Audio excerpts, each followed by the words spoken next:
Hi y'all, welcome back to my channel. If this is your first time here, my name is April. I'm like $100 bill. I'm so fly, I'll make you cry because I'm so ill. I'm just kidding, I'm none of those things. I'm a very normal human being, but everything I described, I may come off as those things, but I want to give all the credit and the glory to the Lord Jesus Christ. Moving on. I've always loved working. I've always been a big fan of labor and putting in the labor. Even with school, I feel like I've always liked the labor part more than the learning part, which is a little weird because I should love learning, which I do. I love learning, but the labor part is always pretty cool too. I like putting together a piece of work and making a good piece of work. And then a lot of learning goes along with that, and that's a pretty amazing added bonus. That being said, I want to talk about the history of my obsession with working. So I started working when I was 12 years old as a babysitter. I babysat children who were elementary age, and thinking back on that now, that was definitely such a small town vibe, because who really trusts a 12-year-old to be watching their children? I'm not sure that 12-year-olds should be babysitting. I personally don't think that I would entrust the life of my children to a 12-year-old, but moms have to do what they have to do. So I was babysitting. I babysat for a few years until I acquired my first official employee role as a Whataburger employee. I'm from Texas, y'all. I was on the cash register, just taking orders and cleaning up in the front. So basically I've always been front of house. And then from there I started working at HEB, which is the grocery store loved here in our Texas communities. And so then I left Whataburger. I started working as a bagger at HEB, and then quickly moved up to a cashier, and then from cashier I started cross-training into every position possible. And it was a pretty small store, so there wasn't a specific cross-trainer role or cross-functional employee role. So that was really nice because it made me feel special that I got to participate in basically every department. And it was really a lovely opportunity as one of my early experiences in the workforce. From there, I started working at a couple of dental offices. I actually got my dental education in high school, so even before I had my first job at Whataburger, I was working as a volunteer dental assistant in California. And so I started after HEB, or during HEB, I was still working at HEB. I started working at some dental offices, and I worked at dental offices for quite some time. I would say 4 years, 5 years. I'm not positive. But then from there, I had to stop dental assisting because I realized that I didn't want to pursue a career in the dental field anymore, and I was moving. So I relocated and started working in restaurants. I started off as a host, just basically playing puzzle games with reservations at this fine dining restaurant in Austin. And then from there I moved on to being a server in Austin at the Marriott downtown. So it was a hotel restaurant. That was a lovely experience. I met some of my best friends and like closest people there. I had to go back to being a host at one point during the Marriott, but then I went back to being a server after being a host. And then I worked as an administrator for a restaurant, a fine dining restaurant, helped them with administrative duties, and now I am a server. So I've had a lot of work experience, and when I was a child I would do like little lemonade stands, and then even like when I was growing up I would play restaurant, like playing the chef and the waitress would be very fun for me. And I don't know particularly why I love working so much. Maybe because it really does make me feel accomplished, in that I've always had a lot of praise and accolades as an employee. I'm suspicious it has something to do with my paycheck, but also I'm not like completely convinced that it's solely due to my paycheck, seeing as there were times where my paycheck wasn't even much, or there were times where I would forget that I had a paycheck, and whenever I got paid it would be a nice surprise. Maybe it started as a child because I really wanted to be an adult and have that adult freedom, and for me adults work. They've always worked around me. The adults around me have always worked. So maybe it started as a desire to be an adult. But it definitely has fully grown into a love for labor. I love working. I love working. I wish I was better at working. That way I could work more. Because if I were better at working, I would be able to simply have a higher quantity of work. I think that's like directly correlated with the quality of work. For example, if I were better at noticing like what needs to be tidied, what needs to be cleaned, I could just start tidying and start cleaning it and working more. I would like to work more. But I don't know if I'm very good at working. I just really like it. I like it a lot. And I'm inclined to believe that I'm good at working because I've been told that I'm good at working, but I'm not sure that that's what that is. I don't think I'm good at it. I think I just really like it. It's like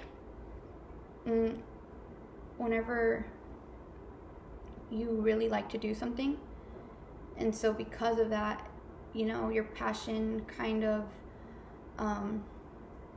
makes it seem like you have a type of talent. But sometimes you have talent for things that you aren't even passionate about. I've always been pretty argumentative and pretty good at being combative, and I always thought that meant that I liked arguing and that I liked being combative. But now I'm starting to realize that maybe just because I'm good at it doesn't mean that I like it.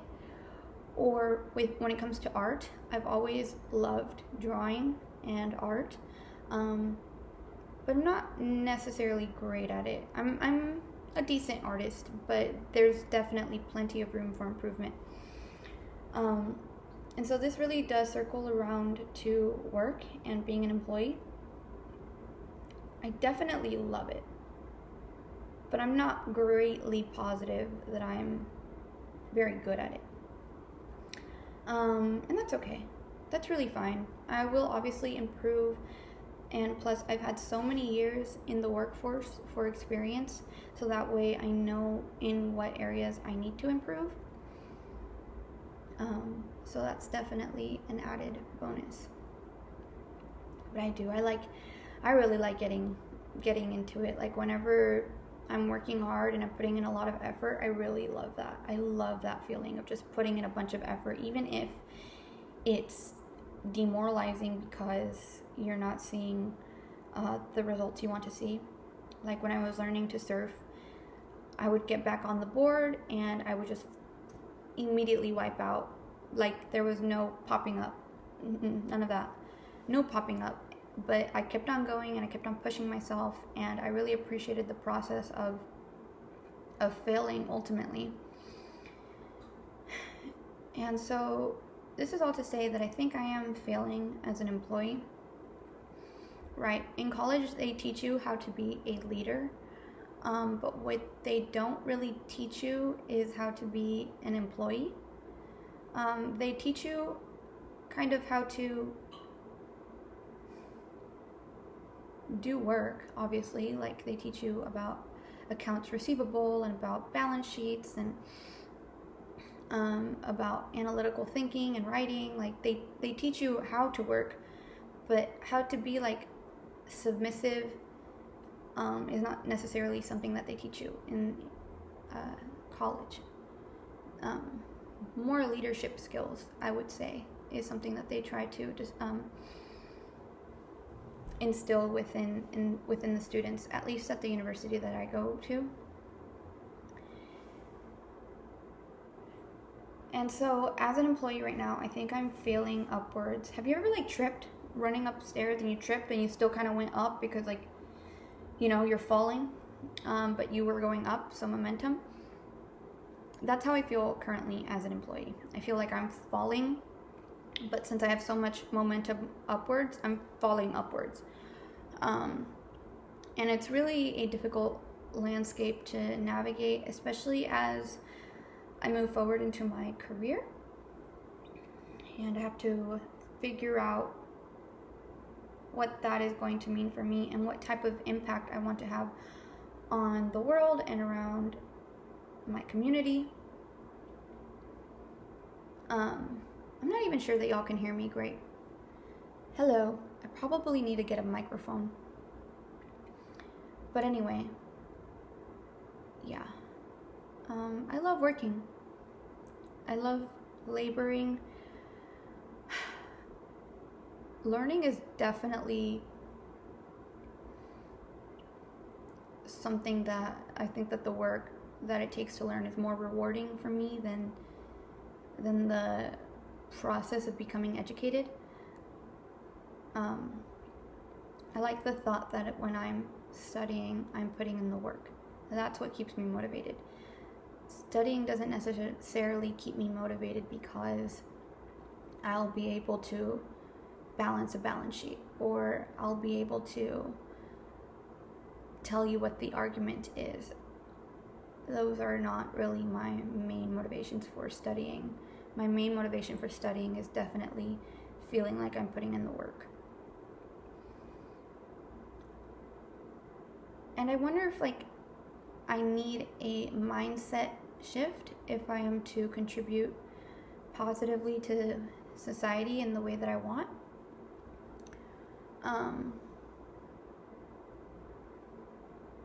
Maybe I really should want to learn how to balance a balance sheet, and maybe I really should want to learn like what made the argument a good or bad argument. I like that I know those things now, but that definitely wasn't the motivation behind learning those things. But that's okay.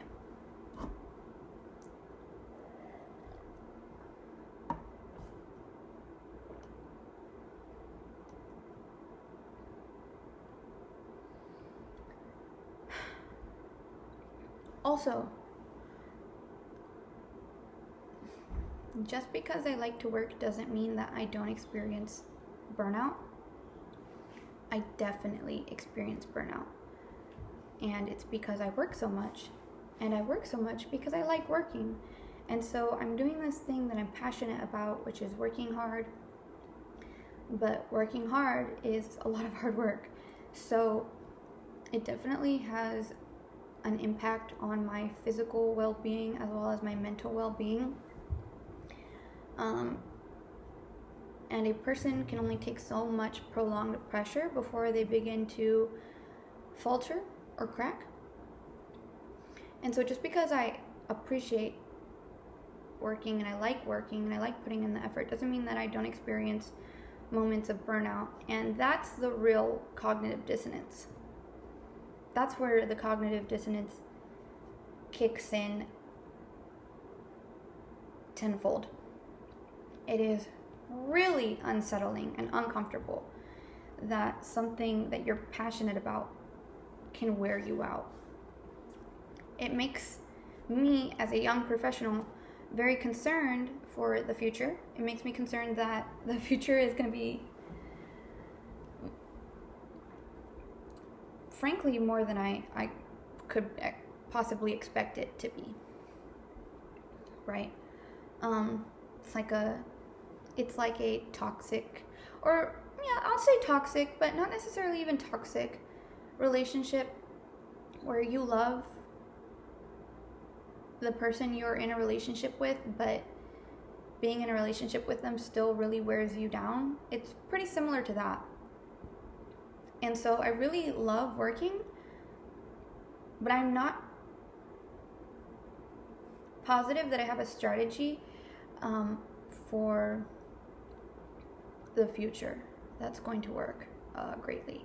I don't like the idea of like not working and giving up and going to Mexico. I mean, don't get me wrong, I actually love that idea, but I don't love it enough to just accept that as my strategy.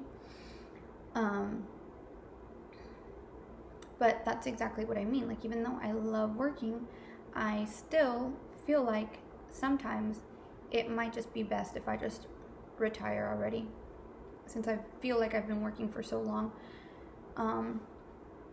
I'm sure I haven't been working for that long. I've only been working for a little bit over a decade. People work for decades, like 6 decades straight. People just work.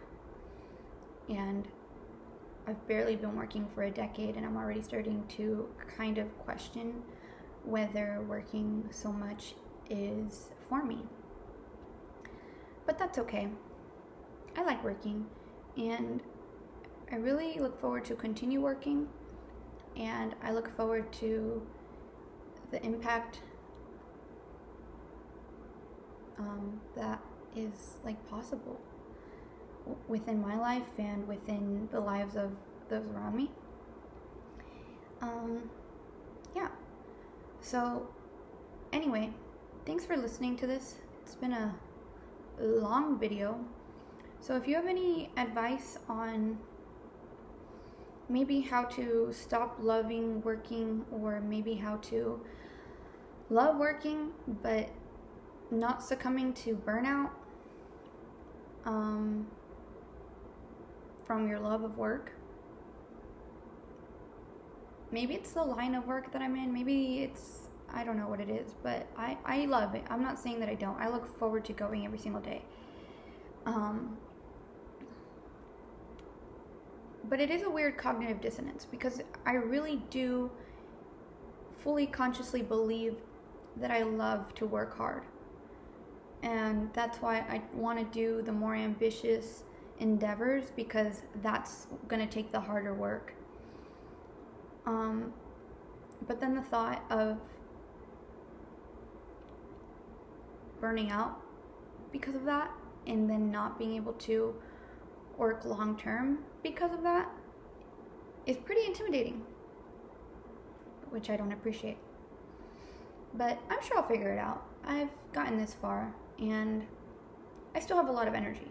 Don't get me wrong, I have a lot of energy. I just have a lot to think about. Or maybe I overthink. I've been told that I'm overthinking. I've been told that I overthink, so maybe I don't have a lot to figure out. Maybe I just keep my head down, keep working, keep praying, make it work. Don't know.